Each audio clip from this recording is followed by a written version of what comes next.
بسم اللہ الرحمن الرحیم۔ السلام علیکم ورحمۃ اللہ وبرکاتہ۔ دورہ صرف و نحو میں شائقین عربی کو خوش آمدید۔ صرف و نحو کا مطلب یہ ہے کہ کلمہ اور کلام یعنی لفظ کو بھی پہچانا جائے، سیکھا جائے اور لفظوں کو جوڑ کر اس سے جملے بنانا بھی سیکھا جائے، اور اگر کوئی عبارت ہو عربی کی، اس زبان کی، تو ان قواعد کے اور اصولوں کے ذریعے ان عبارتوں کو بھی حل کرنا آ جائے، پڑھنا اور سمجھنا آ جائے، اور کسی قسم کی کوئی غلطی باقی نہ رہے۔ صرف و نحو میں دو حصے ہیں، ایک علم الصرف ہے اور دوسرا علم النحو۔ ابھی ہم علم الصرف پڑھ رہے ہیں۔ اس کے اندر ایک لفظ پر گفتگو ہوتی ہے، بحث ہوتی ہے۔ میں نے اس کا نام رکھا ہوا ہے مفردات، یعنی ایک ایک لفظ، ایک ایک یعنی مفرد کی مکمل تحقیق ہو۔ ابھی الحمدللہ جتنے لیکچر ہو چکے ہیں، 40 سے ابو 41 لیکچر اپلوڈ ہو چکے ہیں، ان سب میں لفظ ہی پر بحث ہے۔ آپ اگر ان تمام لیکچرز کو سننا چاہیں تو ڈسکرپشن میں نیچے پلے لسٹ کا لنک دیا ہوا ہے، اس کے ذریعے آپ سابقہ لیکچرز کو بھی سماعت فرما سکتے ہیں۔ چند ایک لیکچر اور باقی ہیں، امید ہے کہ اس موضوع پر 50 لیکچرز کافی ہو جائیں گے۔ اس کے بعد انشاءاللہ ہم نحو کا حصہ شروع کریں گے، جس میں لفظوں کو جوڑ کر کلام بنانا، جملہ بنانا سیکھیں گے، اور انشاءاللہ اس کے سیکھنے سے آپ قرآن فہمی کے قابل ہو جائیں گے، قرآن کو سمجھنے کے لائق ہو جائیں گے انشاءاللہ۔ میں آپ سے گزارش کرتا ہوں کہ آج کے لیکچر میں ایک بات بھی اگر آپ کو سمجھ آ جائے تو کم از کم ایک آدمی کو ضرور آگے سکھا دیں۔ آپ کا عزیز، آپ کا رشتہ دار، آپ کا ماتحت، آپ کا دوست، جو بھی آپ کے قریبی ہے، جہاں تک پہنچ سکتے ہیں اس کو آپ ایک بات سکھا دیں۔ اس کا فائدہ یہ ہوگا کہ خود آپ کا علم بھی پختہ ہو جائے گا اور دوسرے کو بھی فائدہ پہنچ جائے گا، اس کو بھی علم آ جائے گا۔ اگر آپ سمجھتے ہیں کہ نہیں میں سکھا نہیں سکتا تو اس ویڈیو کو شیئر کر دیں اور اس کو دعوت دیں کہ آپ اس کو سنیں، سماعت کریں۔ تو آئیے ہم اب سبق کی طرف بڑھتے ہیں۔ آج ہمارا سبق ہے خاصیت ابواب۔ دو لفظ ہیں اس کے اندر، ایک خاصیت اور ایک باب۔ خاصیت کا مطلب یہ ہوتا ہے کہ کسی لفظ کا لفظی اور لغوی معنی تو ہوتا ہی ہے، اور اس سے بحث ڈکشنری یا لغت کرتی ہے، لیکن ایک لغت سے زائد بھی معنی ہوتا ہے، زائد معنی۔ تو خاصے کا مطلب یہ ہے کہ وہ زائد معنی جو کسی لفظ میں لغوی معنی سے بڑھ کر پیدا ہو گیا ہو۔ اور باب سے مراد یہ مجرد اور مزید فی کے باب ہیں جو اہل صرف نے متعین کیے ہیں۔ مجرد کے یہ 6 باب ہیں اور مزید فی کے انہی سے آگے مترشح ہوتے ہیں، کچھ حروف کا اضافہ کر کے تو مزید لفظ بنائے جاتے ہیں اور باب بنائے جاتے ہیں۔ خاصیت ابواب میں ہم ابواب کو 2 حصوں میں تقسیم کریں گے، ایک مجرد کے ابواب اور ایک مزید فی کے ابواب۔ مجرد کے ابواب وہ ہیں جن میں کوئی اضافی حرف نہیں آتا، اس کی ماضی کے اندر کوئی اضافہ نہیں ہے، اس کو مجرد کے ابواب کہتے ہیں۔ اس کی اپنی کچھ خصوصیات ہیں جو لفظی معنی سے ہٹ کر معنی دیتے ہیں، اس کو ہم سیکھیں گے۔ مزید فی میں کیا کیا خصوصیات ہیں اس کو انشاءاللہ اگلے لیکچرز میں سیکھا جائے گا۔ اتنا یاد رکھیں کہ جب کسی لفظ کے اندر حرف اصلی میں اضافہ ہو جاتا ہے، یعنی حرف اصلی کے ساتھ کچھ اور حرف بھی بڑھ جاتا ہے، تو اس وقت معنی میں بھی تبدیلی آ جاتی ہے، اسی کو خاصہ کہتے ہیں۔ اب دیکھیں، ناصرہ تھا تو اس کا معنی کچھ اور ہے، جب انصرہ کہہ دیا تو الف بڑھ جانے سے معنی میں بھی زیادتی آ گئی۔ انتصرہ میں دیکھیں الف اور تا کا اضافہ ہو گیا ہے تو اس سے بھی معنی میں اضافہ ہو جاتا ہے، نیا معنی پیدا ہو جاتا ہے۔ تو یہ ساری چیزیں انشاءاللہ ہم سیکھیں گے۔ آج ہم یہ سیکھ رہے ہیں، یہ 6 باب ہیں: ناصرہ، ینصر، ضرب، یضرب، سمع، یسمع۔ یہ ایک گروپ ہے، اور 3 کا یہ گروپ ہے: فتح یفتح، کرم یکرم، حاسب یحسب۔ یاد رکھیں کہ یہ جو گروپ ہے یہ کس بنیاد پر الگ کیا ہے، اس کی وجہ یہ ہے کہ آپ اس چوکٹے میں غور کریں تو یہ جو دو حرکتیں دی ہوئی ہیں، ماضی کا عین کلمہ اور یہ مضارع کا عین کلمہ ہے، تو ماضی کے عین کلمے پر زبر ہے تو مضارع میں بھی زبر ہے، یہاں پیش ہے تو مضارع کے عین کلمہ پر بھی پیش ہے، اور یہاں اگر زیر ہے تو عین کلمہ بھی مکسور ہے۔ اس کے مقابلے میں یہ جو باب ہیں تین پہلے، ان میں ماضی میں فتح ہے تو مضارع میں ضمہ آیا ہوا ہے، ماضی میں فتح ہے تو مضارع میں کسرہ آیا ہوا ہے، ماضی میں کسرہ ہے تو مضارع میں فتح آیا ہوا ہے۔ اس طرح یہ مختلف ہیں ان سے ذرا، اور یہ بہت زیادہ استعمال ہوتے ہیں یہ باب، یہ تین، اور یہ بہت کم استعمال ہوتے ہیں، بہت کم فعل ان ابواب سے آتے ہیں ان کی نسبت۔ انشاءاللہ میں اگلے لیکچر میں اس کی تعداد بھی بتاؤں گا کہ ناصرہ ینصرو سے کتنے فعل آتے ہیں، ضرب یضرب باب سے کتنے آتے ہیں، اور سمع یسمع باب سے کتنے آتے ہیں، اور ان سب کی میں تعداد لکھوں گا تو اس سے درست اندازہ ہو جائے گا کہ آخر کس باب میں کتنے فعل آتے ہیں، یا کون سا فعل اس باب سے آتا ہے، کتنے فعل اس باب سے آتے ہیں۔ چونکہ ان تین ابواب سے زیادہ تر فعل آتے ہیں، اس لیے ان کو ام الابواب بھی کہا گیا ہے، یا اصول الابواب بھی کہا گیا ہے، کہ یہ سارے ابواب کی ماں ہے، جڑ اور بنیاد ہے، اصل کا معنی جڑ اور بنیاد ہے۔ یہ چونکہ کثرت سے استعمال ہوتے ہیں، ان کو کثیر الاستعمال ابواب بھی کہتے ہیں، بہت زیادہ استعمال ہونے والے باب۔ یہ تو ان اشارات کی وضاحت ہو گئی۔ اب ہم ان ابواب کی خصوصی حیثیت جاننے کی کوشش کرتے ہیں۔ دیکھیے، ناصرہ ینصر باب کے اندر ایک خاصیت ہے مغالبہ کی۔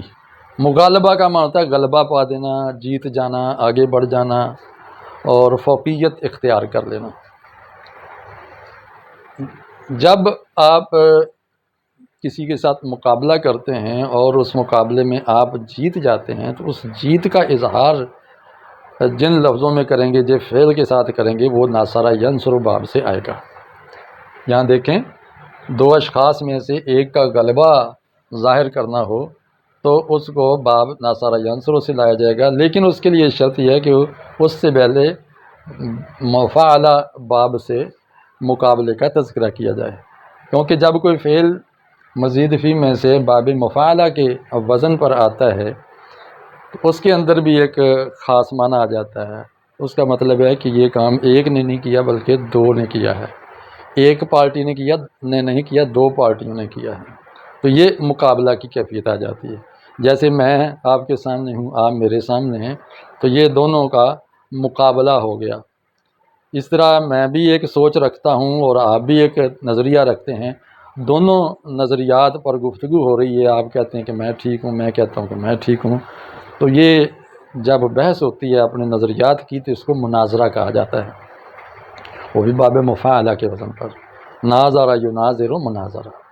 اس طرح آپ دو آدمی شعر پڑھ رہے ہوں، آپ بھی شعر پڑھ رہے ہیں، میں بھی شعر پڑھ رہا ہوں، اور مقابلہ کر رہے ہیں کہ کس کو زیادہ شعر آتے ہیں اور بہترین شعر آتے ہیں، تو وہ جو مقابلے میں شعر پڑھے جا رہے ہیں اس کا اظہار کرنا ہو تو باب مفاعلہ سے لایا جاتا ہے، شاعر یشاعر مشاعرہ۔ اب جب دو آدمیوں کے درمیان مقابلہ ہوگا تو اس کا پہلا فعل باب مفاعلہ سے آئے گا اور دوسرا فعل ناصرہ ینصر سے آئے گا۔ اب یہاں دیکھیں، یخاصمونی زید، زید میرے ساتھ جھگڑے میں مقابلہ کرتا ہے۔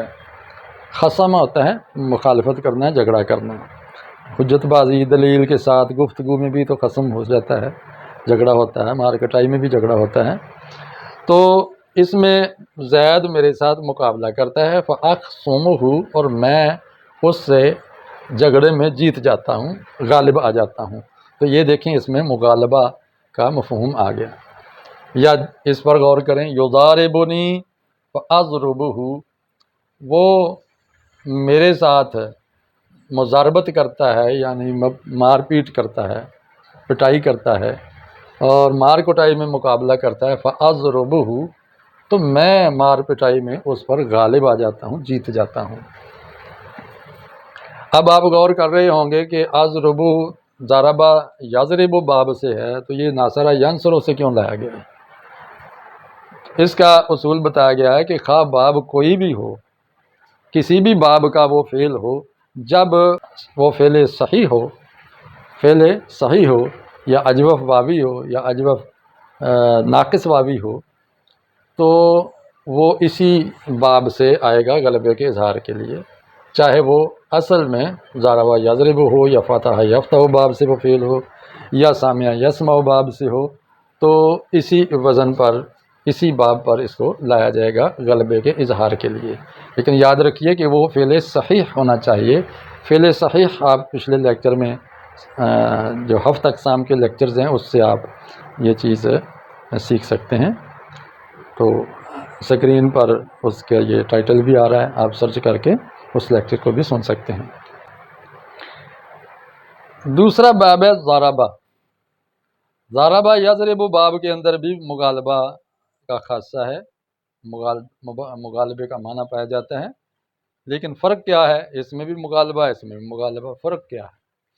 فرق یہ ہے کہ اس کے لیے شرط ہے، یہ ضربہ یضرب باب میں مغالبہ کا مفہوم، جیت کا مفہوم تب آئے گا جب وہ فعل مثال واوی ہو، یعنی جس کا فا کلمہ واو ہو، یا اجوف یائی ہو یا ناقص یائی۔ فعل اگر ناقص یائی ہو، واوی نہ ہو، اجوف یائی ہو، واوی نہ ہو، اور مثال واوی ہو، تو تب اس فعل کے ذریعے ہم مغالبہ کا اظہار کر سکتے ہیں۔ یہاں دیکھیے یبایعنی زیدن، زید میرے ساتھ بیع و شراء میں مقابلہ کرتا ہے، خرید و فروخت میں، بیع میں مقابلہ کرتا ہے، فابیعہ، تو میں اس کے ساتھ خرید و فروخت میں آگے بڑھ جاتا ہوں، اس سے آگے بڑھ جاتا ہوں، جیت جاتا ہوں، غلبہ پا جاتا ہوں۔ یہاں دیکھو اب یہ او سے ابیع یعنی یضربو کے وزن پر متکلم کا یہ صیغہ آ رہا ہے۔ اس کی وجہ کیا ہے کہ بایع اس کے حروف اصلی ہیں، بایع، گویا یہ اس کا عین کلمہ یا ہے تو یہ اجوف یائی آ گیا ہے، اسی باب سے اس کا آنا شرط ہے۔ اگر واو ہوتا تو پھر اس وزن پر ہی آتا، ناصرہ ینصرو کے وزن پر آتا۔ اب یہاں دیکھیے یناہینی فانہیہ، وہ میرے ساتھ ذہانت میں مقابلہ کرتا ہے، زیرکی میں مقابلہ کرتا ہے، تو میں اس سے جیت جاتا ہوں ذہانت میں۔ یہاں دیکھیں یہ فعل ضربہ یضرب باب سے آ رہا ہے، اگرچہ اصلاً یہ ناصرہ ینصرو باب سے تھا، لیکن چونکہ یہ ناقص یائی ہے، ناحیہ ناقص یائی ہے، تو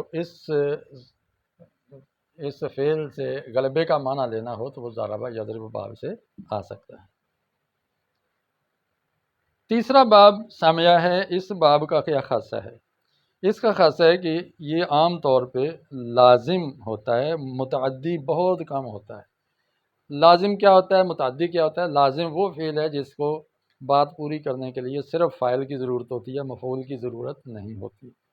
جیسے ذہبہ، وہ گیا، جب یہ کہا تو بات پوری ہو گئی۔ متعدی وہ ہوتا ہے جس میں فاعل کے ساتھ ساتھ مفعول بھی ذکر کیا جائے تو بات پوری ہو جاتی ہے۔ جیسے شاربہ، اس نے پیا، تو سوال ہے کہ کیا پیا اس نے؟ پانی پیا، دودھ پیا، غصہ پی لیا، تو کیا پیا ہے؟ تو اس کو بات مکمل کرنے کے لیے مفعول کی بھی ضرورت ہوتی ہے، ایسے فعل کو متعدی فعل کہتے ہیں۔ اب سامع یسمع باب سے جب بھی کوئی فعل آتا ہے وہ زیادہ تر فعل لازم ہوتا ہے، متعدی نہیں ہوتا۔ یہاں ایک میرا اعتراض ہے، اگر صاحب علم میں سے کوئی اس پر گفتگو کرنا چاہیں تو کر سکتے ہیں، کہ اگر اس پر آنے والا فعل اکثر لازم ہوتا ہے تو پھر سامعہ کیوں ذکر کیا ہے؟ اس کا نام باب سامعہ کیوں رکھا ہے؟ سامعہ تو متعدی ہے، تو یہ تو متعدی کا نمائندہ کر رہا ہے، بہت کم کی نمائندگی کر رہا ہے۔ زیادہ کی نمائندگی کرنے والا تو ساقمہ ہے، ساقمہ یعنی وہ بیمار ہوا، تو یہ تو نہیں ہے کہ بیمار کیا۔ جا کہ سامعہ کا معنی ہے کہ اس نے سنا، تو کیا سنا، کس کو سنا، تو بات تو پوری نہیں ہوتی۔ تو اس کی جو علامت یا سمبل ہے وہ ساقمہ ہونا چاہیے، تو سین اس کی بھی علامت بن جاتی ہے، اس کی بھی بن جاتی ہے۔ ناصرہ کی علامت نون، ضربہ کی ضاد اور ساقمہ کی سین۔ تو یہ میری طرف سے ایک ہے اہل علم کے لیے۔ اب ظاہر ہے اس کے پیچھے پوری ایک تاریخ ہے، سامعہ یسمع، ڈکشنریاں، لغات اور صرف و نحو کی کتابیں اسی کو استعمال کرتی ہیں، تو میں نے یہ تفرد کا جو اظہار کر دیا ہے، اس کا کتنا وزن ہے یہ اہل بصیرت زیادہ کر سکتے ہیں۔ بہرحال کہا جاتا ہے کہ سامع یسمع و باب پر جب کوئی فعل آئے گا تو وہ اکثر لازم ہوتا ہے، اور اس کا ایک خاص جو فائدہ ہے کہ یہ خوشی غمی کے اظہار کے لیے، رنگ یا عیب کے اظہار کے لیے، یا جسمانی کیفیت، حالت اور نقشہ بیان کرنے کے لیے جب کسی فعل کو لایا جائے تو وہ سامعہ یسمع و باب سے عام طور پہ ہوتا ہے۔ اب دیکھیے، فرحہ وہ خوش ہوا یا اس کو خوشی ہوئی، حزینہ وہ غمزدہ ہوا یا وہ غمی ہو گیا، ساویدہ وہ کالا ہو گیا، یعنی یہاں رنگ کا مفہوم آ گیا ہے ساویدہ، آویرا وہ کانا ہو گیا ہے، یعنی اس کی ایک آنکھ ضائع ہو گئی ہے، تو اس کے اندر یہ دیکھیں عیب کا اظہار ہو رہا ہے، تو یہ باب سامعہ سے آ رہا ہے۔ بالجا وہ کشادہ ابرو ہو گیا ہے، یہ ابرو کہلاتے ہیں، یہ جو آنکھوں کے اوپر بال ہیں، بھویں ہیں، تو کئیوں کے بالکل ملے ہوتے ہیں ماتھے پر، یہاں ناک کے اوپر بھی بال ہوتے ہیں، سیدھ میں بھویں آپس میں ملے ہوتے ہیں، اور کئیوں کے کم اور کئیوں کے زیادہ کشادہ ہوتے ہیں، تو کشادہ ابرو والا ہو گیا، اس کے لیے یہ لفظ بالجا استعمال ہوتا ہے۔ قادرہ پانی گدلا ہو گیا، وہ گدلا ہو گیا یعنی اس کا رنگ تبدیل ہو گیا، تو یہ دیکھو رنگ کے مفہوم کے لیے یا اس کی حالت کے بیان کے لیے باب سامعہ یسمع سے آ رہا ہے۔ تو مختصر یہ کہ جب ہم ان کیفیات کو کسی فعل کی صورت میں بیان کرنا ہو تو اس فعل کو ہم سامعہ یسمع و باب سے لائیں گے، یہ اس کی خصوصیت ہے۔ اب یہاں خاصے سے مراد یہ نہ لینا کہ یہ اسی میں پائی جاتی ہے، کسی اور فعل یا اور باب میں یہ خصوصیت نہیں پائی جاتی، بھئی یہ منطق کے نزدیک یہ قید ہے، باقی علوم میں یہ قید نہیں ہے۔ یہاں صرفی حضرات کے نزدیک خاصہ یہ ہے کہ یہ زیادہ تر یعنی ایسے ہوتا ہے، وگرنہ تو ایک کی خاصیت دوسرے کے اندر بھی موجود ہے، ہم آگے پڑھیں گے جب انشاءاللہ مزید فقہ ہو تو اس میں آپ کثرت سے دیکھیں گے۔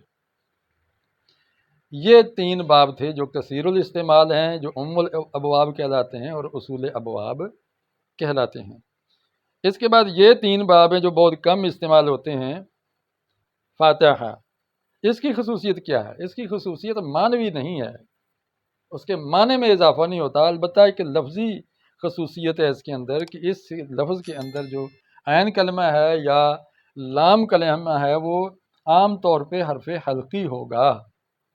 میں عام طور پہ اپنی طرف سے لگا رہا ہوں، میں ابھی تحقیق بھی کل پیش کروں گا کہ کیا 50-50 ہے یا اکثر ایسا ہوتا ہے کہ حرف حلقی آ رہا ہوتا ہے، جیسے فاتحہ کے اندر ہا حرف حلقی۔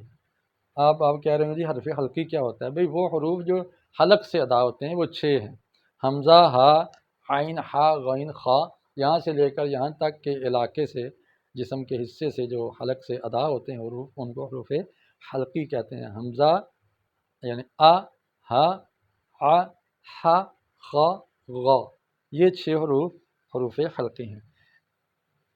جب یہ عین کلمہ کی جگہ ہوں یا لام کلمہ کی جگہ ہو ان میں سے، تو اس وقت باب عام طور پہ فاتحہ یافتہ سے ہوتا ہے، یا سامعہ یسمع سے ہوتا ہے حرف حلقی، تو سامعہ کے اندر بھی ہے۔ اب یہاں مثالیں دیکھیں، وضع، وہب، وضح، وضع اس نے رکھا، وہب اس نے دیا، وضح اس نے کھولا یا وضاحت کر دی۔ تو یہاں دیکھیں کہ لام کلمہ حرف حلقی ہے، یہاں عین کلمہ حرف حلقی ہے، یہاں لام کلمہ حرف حلقی ہے، تو عام طور پہ حرف حلقی والے جو افعال ہیں وہ ان ابواب سے آتے ہیں۔ یہاں فا کلمہ حرف حلقی کی بات نہیں ہوئی۔ 5واں باب ہے کرما یا کرمو، جس کا عین کلمہ ماضی اور مضارع دونوں میں مضموم ہے۔ اس کا بھی خاص ہے کہ یہ عام طور پہ فعل لازم ہوتا ہے، اس باب سے جو فعل آئے گا وہ لازم ہوگا، متعدی نہ ہونے کے برابر ہوگا، یا تو ہوگا ہی نہیں۔ اور اس باب سے جب کوئی فعل لایا جاتا ہے تو اس میں کوئی پیدائشی وصف، خلقی وصف خوبی خامی بیان کی جاتی ہے جو انسان کے اپنے بس میں نہیں ہے، اللہ ہی نے اس کے اندر یہ خوبی رکھ دی ہے، یہ خامی رکھ دی ہے۔ تو فطری صفات کے اظہار کے لیے جب کوئی فعل لایا جائے تو وہ کارما یکرم باب سے آتا ہے۔ اب دیکھیے حسنا، وہ حسین ہوا، تو ظاہر بندہ کوئی بدصورت ہو وہ تو اپنے آپ کو خوبصورت نہیں بنا سکتا، پیدائشی طور پر اس کی وضاحت ایسی ہے۔ اور کارما، وہ کریم ہوا، عزت والا ہوا، تو عزت بھی خدا کی دین ہے، وتعز من تشاء وتذل من تشاء، آج خود بندہ معزز نہیں ہوتا۔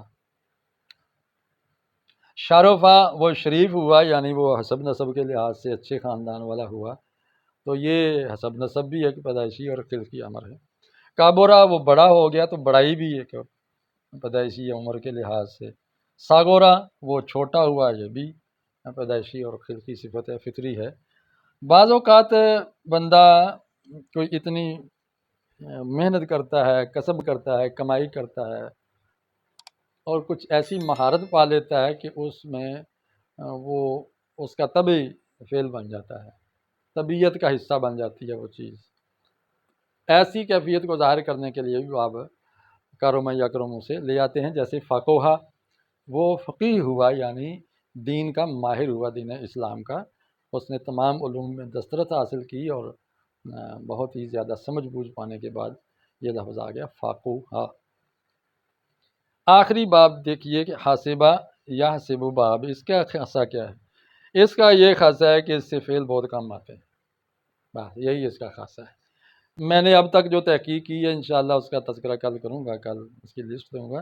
اس باب سے تو مجھے بہت کم فعل ملے ہیں، جیسے کہ اہل صرف نے لکھا بھی ہے کہ فعل صحیح اگر ہو جس میں کوئی حرف علت نہ ہو، حمزہ بھی نہ ہو، تو وہ صرف دو ہی فعل اس باب سے آتے ہیں، ایک حاسبہ خود ہے اور ایک ناعمہ، نعمت والا ہوا۔ باقی معطل آتے ہیں، وہ اس میں بھی اکثر جو نظر آئے ہیں وہ معطل الفا ہیں، یعنی مثال واوی سے آ رہے ہیں، وارثہ، وثیقہ، وابقہ، وارعہ، ولیہ، بالیہ وغیرہ، یہ چند افعال ہیں جو حاسبہ یحسب سے، گویا یہ قلیل الافعال باب ہے۔ وارثہ، وہ وارث ہوا، واسقہ، وہ پختہ ہوا، وابقہ، وہ ہلاک ہوا، وارعہ، وہ پرہیزگار اور متقی ہوا، والیہ، وہ قریب ہوا، اور بالیہ، وہ بے وقوف بنا۔ تو یہ کچھ افعال ہیں جو حاسبہ یا حاسبوں سے آتے ہیں، مزید کچھ ہوں گے وہ بھی لسٹ انشاءاللہ آپ کو مل جائے گی۔ حضرات، یہ تھی خاصیت ابواب کا مفہوم اور اس کی مشق تھوڑی سی ثلاثی مجرد سے۔ دیکھیے خاصیت ابواب ثلاثی مجرد کے باب سے میں بھی ہوتے ہیں، مزید فی میں بھی ہوتے ہیں، اور ایک اور بھی صورت ہے کہ کبھی یہ اس میں جامد سے بھی بن جاتا ہے آگے فعل۔ ہم نے ابھی تک تو پڑھا ہے نا کہ اس میں جامد وہ ہے جو خود بھی کسی سے نہ بنے، آگے بھی اس سے کچھ نہ بنے، تو یہ کوئی قاعدہ کلیہ نہیں ہے، اکثریہ ہے، اکثر ایسا ہی ہوتا ہے، لیکن بعض اسم ایسے ہیں اس سے آگے فعل بھی بنا لیتے ہیں۔ اردو ہی پر غور کریں، پتھر ہے، اب پتھر اس میں جامد ہے، اس سے ہم کہتے ہیں فلاں کی آنکھیں پتھرا گئیں۔ اس طرح عربی میں حجر ہے، حجر کا معنی پتھر، تو اگر کسی کا بازو بالکل حرکت کرنا چھوڑ دے تو کہتے ہیں بازو متحجر ہو گیا ہے، یعنی ایسے سخت ہو گیا جیسے پتھر ہو۔ تو اس سے آگے دیکھیں فعل بن گیا ہے تحجر یتحجر، تو اس کا بھی ایک خاصہ ہوتا ہے، انشاءاللہ اگلے لیکچرز میں اس کی وضاحت ہوگی۔ تو میں آخر میں گزارش کروں گا کہ آپ کو اگر کوئی چیز پسند آئی ہے اس میں سے تو لائک ضرور کیجئے، اور کوئی مشورہ تجویز ہو تو کمنٹ باکس میں جا کے ضرور کمنٹ کیجئے گا، اور پسند آ گیا ہے آگے سکھانے کے لیے اس کو شیئر کیجئے، نئے ہیں تو چینل کو سبسکرائب کیجئے، اور ان لیکچرز کی پلے لسٹ کا جو لنک ہے نیچے ڈسکرپشن میں دیا جا رہا ہے اس کو آپ کلک کر کے سابقہ لیکچرز بھی سماعت فرما لیجئے۔ لنک کے اوپر لکھا ہوگا سابقہ لیکچرز کے لیے اس کا لنک دیا گیا ہوگا، تو امید ہے آپ ضرور رسپانس دیں گے۔ السلام علیکم ورحمۃ اللہ وبرکاتہ۔